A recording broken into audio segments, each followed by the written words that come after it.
August 1944. A paved supply route near Avranches, Normandy. The summer sun beats down on a line of stalled American deuce-and-a-half trucks. The engines are off. The drivers are leaning against their fenders, staring at the horizon with disbelief.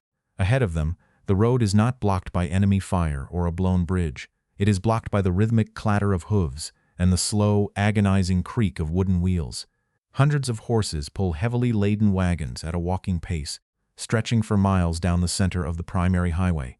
A battalion of combat troops waits for the ammunition held captive behind these animals.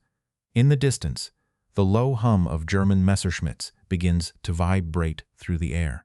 The slow-moving targets have been spotted. This is the story of what happened when an officer's obsession with the past turned a modern highway into a graveyard. It is the moment pride became a death sentence.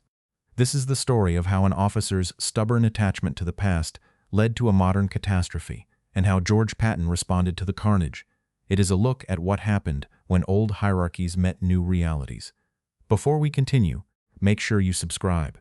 We tell the World War II stories that show what happened when old hierarchies met new realities, uncovering the cost of pride in the heat of battle. Technical Sergeant Frank Garza was 30 years old and came from the dusty, hard-working streets of Laredo, Texas. He served in a motor pool unit where grease and gasoline were the lifeblood of the mission. Back home, Frank had been a mechanic's apprentice since he was 12, learning how to keep ancient tractors running when parts were scarce, and the sun was unforgiving. He enlisted because he believed that American industrial might was the only thing capable of crushing the Axis. He had seen the mud of North Africa and the grit of Sicily, and in every theater he had watched men die because a truck didn't arrive with water or a jeep stalled in a crossfire. To Garza, a well-maintained engine was more than a machine. It was a promise to the boys on the front line that they wouldn't be left behind. On this afternoon in Normandy, he stood by his motor pool with 6 functional trucks, their tanks topped off and their beds heavy with crates of shells. Yet he was forbidden from turning a single ignition key. Lieutenant Colonel Pierce McMullen was 50 years old and hailed from the hunt clubs and manicured estates of Charlottesville, Virginia. He was a man of the old world, a career cavalry officer who viewed the internal combustion engine as a noisy, vulgar intrusion into the noble art of warfare. McMullen wore boots polished to a mirror shine and a tailored uniform that looked as though it had never touched a foxhole. He carried a leather riding crop and insisted on being addressed with the formal rigidity of a pre-war garrison. His ideology was rooted in a stubborn, romanticized past where the horse was the supreme master of the battlefield. He often remarked to his juniors that engines were temperamental and prone to mechanical failure, whereas a horse was a living partner that required no refined petroleum. To prove his point, he had requisitioned dozens of local farm horses and hitched them to heavy wooden wagons, even while his motor pool showed a 95% readiness rate. He sat atop his own personal mount from Fort Riley, watching his slow-moving caravan block the highway, convinced that he was the only true soldier in a sea of mechanics. He looked at Garza's idling trucks with nothing but contempt. By August 1944, the Allied breakout from Normandy was in full swing. Operation Cobra had shattered the German lines, and the American Third Army was sprinting across France with a speed that defied traditional military doctrine. This was a war of movement. It was a war of internal combustion. The survival of the frontline infantry and the armored spearheads depended entirely on the Red Ball Express and the constant, rhythmic flow of thousands of trucks. These vehicles were the iron lungs of the army, breathing life into the advance by hauling tons of fuel, food, and 155mm shells over hundreds of miles of liberated road. The French highways, though scarred by artillery and cratered by retreating Germans, were now the most valuable pieces of real estate in Europe. Every foot of asphalt was needed for the heavy haulers. There was no room for error and no time for nostalgia. The chaos of the rapid advance often created strange pockets of authority where old guard officers found themselves in charge of modern logistics. In the rear areas near Avranches, the transition from a static beachhead to a lightning war caused friction between the men who maintained the machines and those who still dreamed of the Great War. While the German army was famously reliant on horse-drawn transport, a logistical weakness that was currently strangling their retreat, the Americans had built the most mechanized force in human history. Yet, some officers viewed this transition with suspicion. They looked at the burning fuel dumps and the mechanical breakdowns and saw a system that was too fragile for the rigors of combat. They believed that by returning to the animal-driven methods of the past, they were providing a layer of reliability that the new world lacked. They ignored the fact that a horse cannot outrun a fighter piston, and that a wagon cannot carry the weight of modern victory. The scene on the highway was a collision of centuries, and the friction was about to turn lethal. Technical Sergeant Garza walked up to the side of the road where the colonel sat perched on his horse. He held a clipboard in one hand and adjusted his grease-stained cap with the other. "Colonel, we have 6 trucks loaded with 3-inch shells ready to roll," Garza said. "We can have these supplies to the front in 90 minutes if we start the engines now." McMullen didn't even look down from his saddle. He tapped his riding crop against his boot and watched a horse-drawn wagon struggle to crest a small rise in the pavement. "Engines fail, Sergeant," the colonel replied. "A horse doesn't need a carburetor, and it won't run out of fuel because a tanker got lost in the rear. We are moving with reliability today." Garza looked back at the long line of idling trucks and then at the massive traffic jam forming behind the wagons. "Sir, with all respect, the highway is a funnel," Garza said. "We're moving at 4 miles per hour on a road meant for 25. The boys in the combat battalions are down to their last crates of ammunition. If we don't get these trucks moving, they're going to be fighting with bayonets by sundown." McMullen finally looked at the sergeant, his eyes cold and distant. "I didn't ask for a lecture on logistics from a mechanic," he said. "These horses were the backbone of the military for 2,000 years, and they will be here long after your trucks are rusted heaps of scrap. Stand down and park your vehicles." Garza didn't move. "Colonel, the Luftwaffe has been active since dawn. We are sitting ducks on this open asphalt. A slow-moving column is a target gallery." McMullen let out a short, sharp laugh. "The German Air Force is a ghost, Sergeant. My horses are quiet, they are steady, and they are moving. That is an order." Garza watched as the colonel trotted further up the line, the sound of hooves clicking mockingly against the paved road. The sergeant returned to his men and told them to wait, but the air soon grew heavy with the sound of diving engines.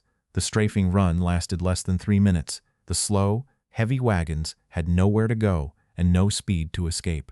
By the time the planes disappeared, the highway was a scene of horror. 12 horses lay dead in their traces. 7 soldiers were gone, and 3 of the ammunition trucks that had been caught in the bottleneck were burning wrecks. The report reached Patton within the hour. Patton arrived within the hour. The dust of the road hadn't even settled before his jeep screeched to a halt in the center of the carnage. He stepped out before the vehicle had fully stopped, his 4 stars catching the harsh afternoon sun. The ivory-handled revolvers on his hips looked like lethal ornaments against his pressed uniform. He didn't yell. He didn't scream at the medics tending to the wounded. He simply stood in the middle of the highway, his eyes sweeping over the dead horses, the smoldering trucks, and the blood-stained asphalt.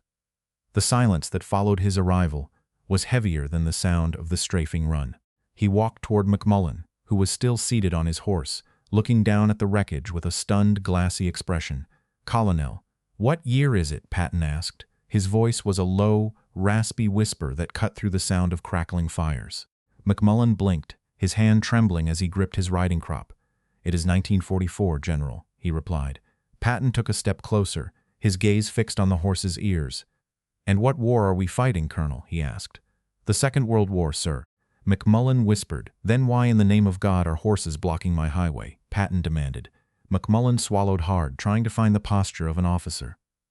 "I was concerned about reliability, General. Engines break down. They require a logistics chain that can be severed. A horse is self-sustaining. I trusted them more than I trusted the motor pool." Patton looked at the dead animals, then back at the colonel. "You trusted your nostalgia more than you trusted your orders," Patton said. "You decided that your personal preference for the 19th century was more important than the lives of your men. Your horses move at 4 miles per hour. My trucks move at 25, because you wanted to play at being a cavalryman. 3 combat battalions have been sitting in the mud without ammunition for 6 hours. Because you chose to ignore the reality of modern war, the Luftwaffe had 6 hours to find a stationary target. You turned a vital artery into a bottleneck and a bottleneck into a slaughterhouse. "Look at those men," Patton continued, gesturing toward the stretchers being loaded into ambulances. "They didn't die for a tactical objective. They didn't die taking a hill or holding a bridge. They died because you were too arrogant to use the tools we gave you. You treated this theater like a horse show in Virginia. This is a mechanized army. Colonel, we win with steel, gasoline, and speed. If you cannot understand that, you are a danger to every soldier under your command. You have a choice. You can get off that animal right now and witness the cost of your reliability, or you can stay in the saddle while I strip you of your command in front of every driver on this road. Decide now." McMullen didn't speak. He slowly dismounted, his boots hitting the pavement with a hollow thud. He looked at the ground, finally broken. Patton did not wait for an answer. He turned to his aide and ordered the immediate impounding of every horse on the highway. Within minutes, the rhythmic sound of hooves was replaced by the frantic shouting of soldiers and the mechanical roar of engines. Patton watched as his own military police moved in, unhitching the weary animals from the heavy wooden wagons and leading them into the adjacent fields. The horses, some lathered in sweat and others trembling from the recent strafing, were gathered into a makeshift corral. The wagons were shoved unceremoniously into the ditches to clear the way. Then the order went out to the motor pool. Sergeant Garza and his men jumped into their cabs, the heavy deuce-and-a-half engines, coughing to life and filling the air with the smell of diesel and exhaust. The trucks moved out in a thunderous line, swerving around the carcasses of the fallen animals and the wreckage of the wagons.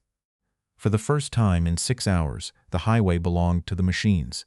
McMullen stood by the side of the road, stripped of his riding crop and his dignity, watching the modern world scream past him. He was ordered to board a transport, heading back to the rear, relieved of his command, and separated from the horse he had prized over his mission. The troops who had been stalled for miles cheered as the trucks finally broke the bottleneck, heading toward the front where the ammunition was needed most. The mirrored punishment was complete.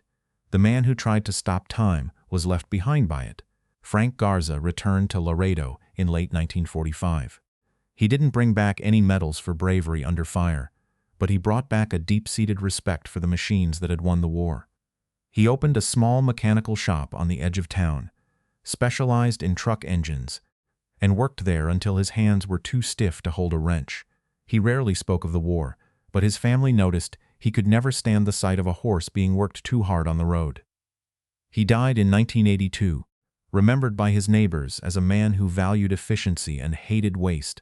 He often said that the greatest sin a man could commit was to let his own pride stand in the way of a job that needed doing. Pierce McMullen never regained his standing. After his relief near Avranches, he was shuffled through a series of administrative posts in the rear, far from any tactical influence. He returned to Virginia in 1946 and retreated into the quiet life of a gentleman farmer. He became a bitter fixture at local equestrian events, often heard complaining that the modern military had lost its soul to the assembly line. He lived until 1968, but the world he understood had died long before he did. He never acknowledged that his decisions on that August afternoon had cost 7 men their lives.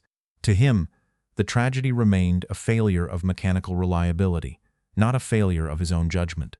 Patton never mentioned the incident in his official memoirs. However, a single entry in his private diary, dated 2 days after the bottleneck was cleared, noted that some men are born with their eyes in the back of their heads. He wrote that an army is a living thing that must breathe, and any officer who stops that breath for the sake of a hobby is a murderer in a clean uniform. He believed that the horse had its place in history, but that the highway belonged to the quick. He never regretted the way he handled the colonel, seeing it as a necessary amputation to save the body of the Third Army. Some historians argue that Patton's reaction was unnecessarily harsh, and that his dismissal of animal transport ignored the very real fuel shortages that would later plague the Allied advance. They suggest that having a backup plan involving horses was a sensible precaution in a theater where supply lines were stretched to the breaking point. Others argue that the colonel's actions were a clear case of professional negligence, pointing out that blocking a main supply route during a high-speed offensive is a tactical disaster regardless of the motive.